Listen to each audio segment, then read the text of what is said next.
খুব অবাক হই যে আরাকান আর্মির সাথে আমাদের যোগাযোগ থাকতে হবে, এটা আমরা মনে করি, আমরা যদি বেসিক জিওপলিটিক্স বুঝি, কারণ এখানে এখন অলমোস্ট পুরো কন্ট্রোলে। কিন্তু আপনি অফিসিয়ালি বলছেন যোগাযোগ রাখবেন এবং তাকে জলকেলি করতে দিচ্ছেন, এবং তারা তাদের বক্তৃতায় বলেছে দীর্ঘদিন আমরা বিচ্ছিন্ন ছিলাম, আবার একত্র হতে পেরেছি। মানে উনি কার সাথে বিচ্ছিন্ন ছিলেন, কার সাথে একত্র হলেন? আরাকান আর্মির ওই অনুষ্ঠানে বক্তব্যে তারা এইসব কথা বলেছেন। এগুলো ওপেনলি বলার ইস্যু না। এখন অনেকগুলো বিষয় আমাদেরকে একটা মূল ঝোলানো হচ্ছে, সেটা হচ্ছে এরকম হয়ে যদি দুর্ভিক্ষ শুরু হয়ে যায় তাহলে রোহিঙ্গা বা অন্যান্য জাতিগোষ্ঠী চলে আসবে। এই যে নতুন 1,30,000, এটা 23 সালের নভেম্বর থেকে এখন পর্যন্ত, এবং এর মূল এসছে গত বছরের মার্চ এপ্রিল থেকে এখন, তার মানে এই সরকারের আমলেই মূলত। এরা খাদ্যাভাবের জন্য আসে নাই। যে কেউ সার্চ করলে দেখবেন, বিশেষ করে মিয়ানমার সম্পর্কে যদি নিউট্রাল মোটামুটি নিউজ পেতে চান, ইরাবতী একটা পোর্টাল আছেন, যারা মিয়ানমার থেকে পালিয়ে যাওয়া লোকজন থাইল্যান্ডে বসে কাজ করেন। ঘটনা হয়েছে, আরাকান আর্মি রাখাইন প্রভিন্সের কন্ট্রোল নেওয়ার আগে রোহিঙ্গা যারা ওখানে রয়ে গেছেন, সংখ্যাটা 5-6 লাখ, এরা জান্তা সরকারের একটা ট্র্যাপে পড়েছিল। জান্তা সরকার তাদেরকে বৈধতা দেবে, নাগরিকত্ব দেবে বলে তাদের হয়ে যুদ্ধ করিয়েছে আরাকান আর্মির বিরুদ্ধে। আরাকান আর্মি সেইটার রিটালিয়েশন করছে, তারা কিন্তু রোহিঙ্গাদেরকে আক্রমণ করেছে। এমনকি রোহিঙ্গা যারা আছেন তারা এখন আরাকান আর্মির হাতে জেনোসাইডের শিকার হন কিনা এই আলাপ আছে। সো যারা পালিয়ে এসছেন তারা আসলে রসদের সমস্যার জন্য আসেননি।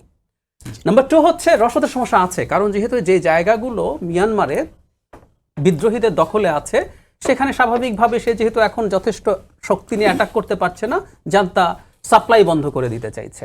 কিন্তু আমি যদি পাল্টা প্রশ্ন করি, মিয়ানমারের এই মুহূর্তে 21 বা 22% আছে জান্তার দখলে, এবং বর্ডার এলাকার প্রচুর ভূমি বিদ্রোহীদের দখলে। এখন মিয়ানমারের সাথে আমাদের এদিকে আমাদের বর্ডার আছে, ইন্ডিয়ার আছে, চায়নার আছে, লাওসের আছে, থাইল্যান্ডের আছে।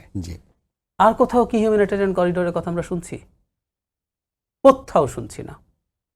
আর কোথাও প্রয়োজন নেই। প্রত্যেক জায়গায় জান্তা কিন্তু একই স্টেপ নেওয়ার চেষ্টা করছে, একই ক্রাইসিস আছে। তার মানে এই জায়গার একটা আলাদা ইম্পর্টেন্স তৈরি হয়েছে।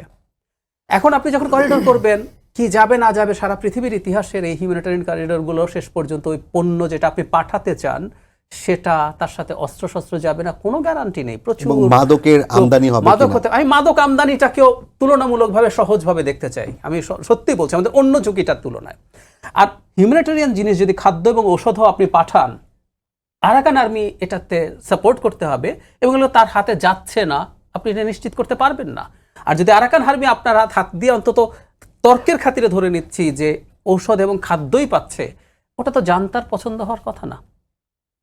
যেটা হয়েছে, স্থলভাগে আক্রমণ করে দখল করার মতো অবস্থায় শর্ট টার্মে জান্তার আছে কিনা সন্দেহ, কিন্তু জান্তা তো মাঝে মাঝে ওখানে এয়ার অ্যাটাক করছে। সো একটা সাপ্লাই লাইনের উপর অ্যাটাক করার বৈধতা তৈরি করা যায়। সুতরাং আমরা ওই সুযোগও তাকে তৈরি করে দিচ্ছি। Last but not the least, এই প্রসেসের সাথে আমেরিকা জড়িত আছে কিনা। আমেরিকার প্যাসিফিক ফ্লিটের কমান্ডার এসেছিলেন, তারপর 2জন জুনিয়র মন্ত্রী আসলেন, এবং এই সরকারের সাথে যেহেতু ট্রাম্প প্রশাসনের খুব ভালো যোগাযোগ বা সম্পর্ক নেই, কোনো ট্রেড অফ হচ্ছে কিনা